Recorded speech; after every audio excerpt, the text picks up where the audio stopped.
Fletcher and the Falling Leaves by Julia Rawlinson. Pictures by Tiphanie Beeke. The world was changing. Each morning when Fletcher bounded out of the den, everything seemed just a little bit different. The rich green of the forest was turning to a dusty gold, and the soft, swishing sound of summer was fading to a crinkly whisper. Fletcher's favorite tree looked dull, dry, and brown. Fletcher was beginning to get worried. "I think my tree is sick," said Fletcher. "What's wrong with it?" his mother asked. "Its leaves are turning brown," said Fletcher. "Don't worry, it's only autumn," she said. Fletcher ran back to his tree and patted the rough bark. "Don't worry, it's only autumn," he said. "You'll be feeling better soon." But the tree didn't get better. Each day, more leaves turned brown. One morning, the wind blew a small brown leaf off of a branch. Fletcher jumped up and caught it very gently in his paw. "Don't worry, tree. I've got your leaf. I'll fix you." Fletcher looked around, picked a piece of grass, and carefully tied the leaf to a branch. Just then, another gust of wind ruffled Fletcher's fur. The little leaf shook itself free and fluttered back to the ground. Fletcher picked it up again and thought very hard. Then he poked the leaf onto a twig and pushed it down firmly. "Now you hold on tight," said Fletcher. "No more flying around." The little leaf gave a tiny rustle in reply. The next day, a strong wind was blowing through the forest.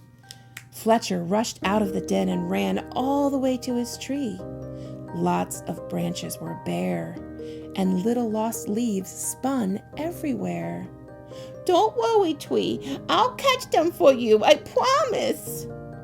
Round and round and round whirled Fletcher after the swirling leaves. "Leaves wonderful, just what I need for my nest," said a squirrel. "But these belong to the tree," said Fletcher. "Don't take them away. The tree doesn't need them anymore," said the squirrel, bounding off. "Help, help! The wind and the squirrel are stealing our leaves," cried Fletcher. "Leaves? Terrific! Just what I need to keep warm," said a porcupine, rolling around. "But these belong to the tree," said Fletcher, plucking leaves from the porcupine's needles. "Not anymore," snuffled the porcupine, and away he rolled. "Help, help! The wind, the squirrel, and the porcupine are stealing our leaves," cried Fletcher.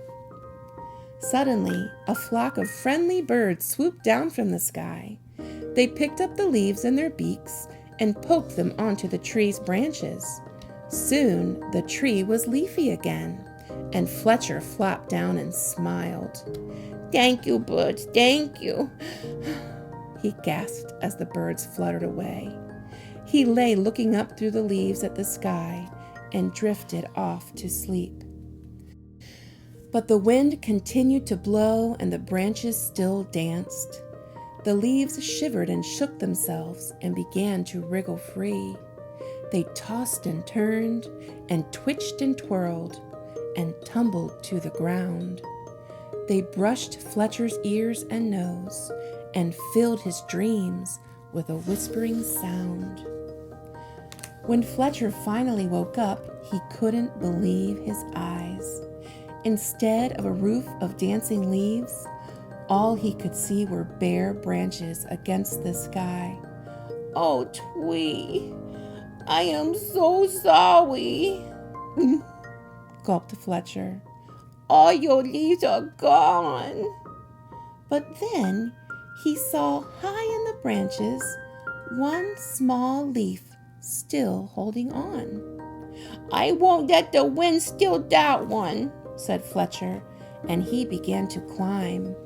He crawled along to the last leaf and held it firmly onto its branch. All day long the wind blew, the branch bounced, and Fletcher held tight. I'll stay with you, Leaf, he said. Don't worry. But then, with a sudden whoosh of wind, the branch bounced high. With a flip, the leaf let go and fluttered like a little flag clutched in Fletcher's paw. Fletcher looked sadly at the leaf he had promised to save. He carried it carefully down the tree and back to the den. He made a cozy little bed for it and gently tucked it in. But all night long, he could only think of his tree, all on its own. At dawn, Fletcher tiptoed outside. The wind had finally stopped blowing, and the air was cold. The moon still hung in the clear sky, and pale stars glimmered. As he came to his favorite tree, Fletcher saw a magical sight. The tree was hung with 1,000 icicles, shining silver in the early light. You are more beautiful than ever, whispered Fletcher. But are you all right? A tiny breeze shivered the branches, making a sound like laughter, and in the light of the rising sun, the sparkling branches nodded. Fletcher gave his tree a hug. Then he went back to the den for a nice, warm breakfast. The end.